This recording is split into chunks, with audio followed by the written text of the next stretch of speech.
Hi friends, இன்றைக்கி நான் தேங்காய் சாதம் செய்ய போகிறேன். அதுக்கு ஒரு கடாய் வச்சுருக்கேன். அதில் தேங்காய் எண்ணெய் ஊற்றிட்டு ஒரு 4 டேபிள் ஸ்பூன் தேங்காய் எண்ணெய் ஊற்றிட்டுங்க. ஊற்றிட்டு அது காஞ்சதும் சீரகம் ஒரு டேபிள் ஸ்பூன், சோம்பு ஒரு டேபிள் ஸ்பூன்,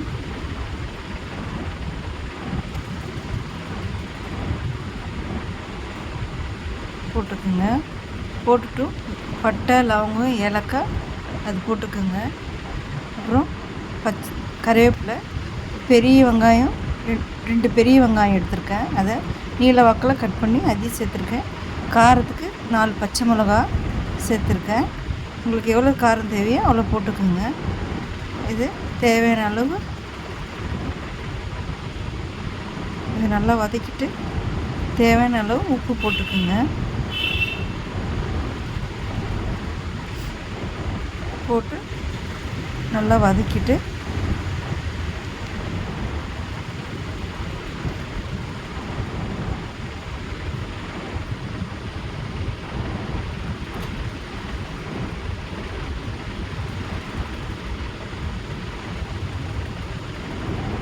நான் ஒரு 1/2 மூடி தேங்காய் எடுத்திருக்கேன். அதை தேங்காய் பாலை எடுத்துகிட்டு வந்துடலாம். இது வதங்கிறதுக்குள்ளே இஞ்சி பூண்டு பேஸ்ட்டு போட்டுக்கோங்க 2 டேபிள் ஸ்பூன். அது வதங்கினதும் கொத்தமல்லி, புதினா,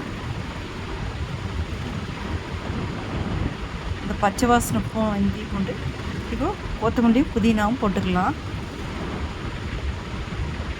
அது 2 நிமிஷம் வதக்குனதும்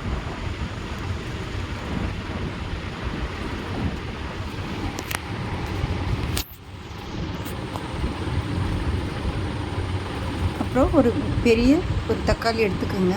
அதை நீல வாக்கில் கட் பண்ணி அது போட்டுக்கோங்க.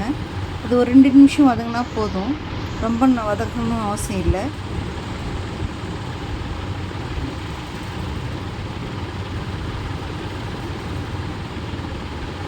இன்னொரு 1/4 கப்பு பச்சை பட்டாணியை ஊற வச்சுருந்ததை வேக வச்சு எடுத்து வச்சுருக்கேன். அதை போட்டுக்கிறேன். உங்களுக்கு இது கூட நீங்கள் கேரட்டு, பீன்ஸு எது வேணால் போட்டுக்கலாம். நான் இன்றைக்கி ஒரு பட்டாணி மட்டும் தான் சேர்த்துருக்கேன்.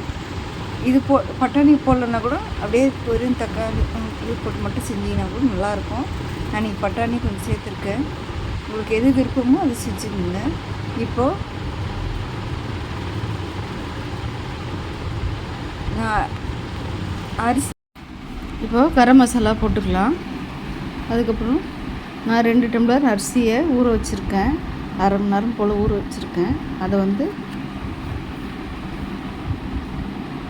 தண்ணி வடி போட்டு வச்சுருக்கேன். இப்போது அந்த எண்ணெயிலே கொஞ்சம் நேரம் வதக்கிடலாம். அப்போ தான் கொஞ்சம் சாதம் நல்லா உதிரியாக வரும். அதுக்காக தான்.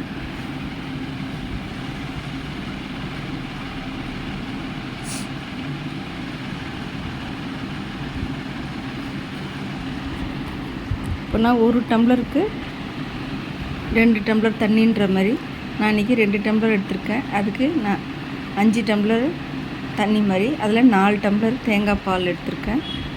அதில் 1 டம்ளர் நம்ம சாதம் ஊற வச்சுருந்தோம் இல்லைங்களா, அந்த தண்ணியை ஊற்றிக்கலாம். நம்ம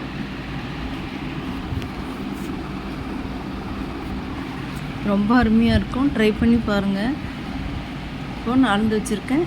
இதுவே ஊற்றிடலாம். 4 டம்ளர் வந்தது, 1 டம்ளர் சாதா தண்ணி. இதை ஒரு 10 நிமிஷம் போல் நல்லா ஹை ஃப்ளேமில் வச்சு நல்லா கொதிக்கட்டும்.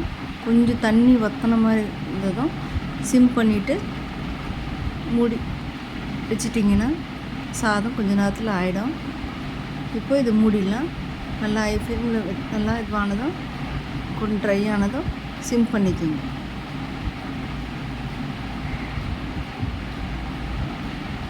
சாதம் நான் ரெடியானதும் நான் உங்களுக்கு சொல்கிறேன்.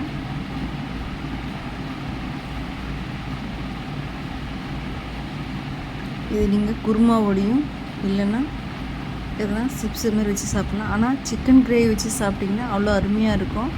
நான் ட்ரை பண்ணியிருக்கேன். என் வீட்டில் எல்லாேருக்கும் அது ரொம்ப பிடிக்கும். நீங்களும் அதுமாதிரி சிக்கன் கிரேவி இதுமாரி மட்டன் கிரேவி இருந்தால் வச்சு நீங்கள் செஞ்சு பாருங்கள், சாப்பிட்டு பாருங்கள். ரொம்ப ரொம்ப ரொம்ப நல்லாயிருக்கும். குருமாவோடையும் நல்லாயிருக்கும். ட்ரை பண்ணி பாருங்கள். ஆனால் இன்றைக்கி நான் லஞ்ச் பாக்ஸுக்கு ஒரு சிப்ஸு தான் வச்சு கொடுத்துருக்கேன் குழந்தைக்கு. அதனால் நீங்கள் குருமா வச்சிங்கன்னா அது கொடுங்க. வெறும் இல்லை முட்டை கூட வச்சு தொக்கு மாதிரி செஞ்சு குழந்தைங்களுக்கு கொடுத்தீங்கன்னா கூட நல்லாயிருக்கும். இப்போ ரெடி ஆகிடுச்சு. இப்போ நம்ம லஞ்ச் பாக்ஸில் போட்டுடலாம்.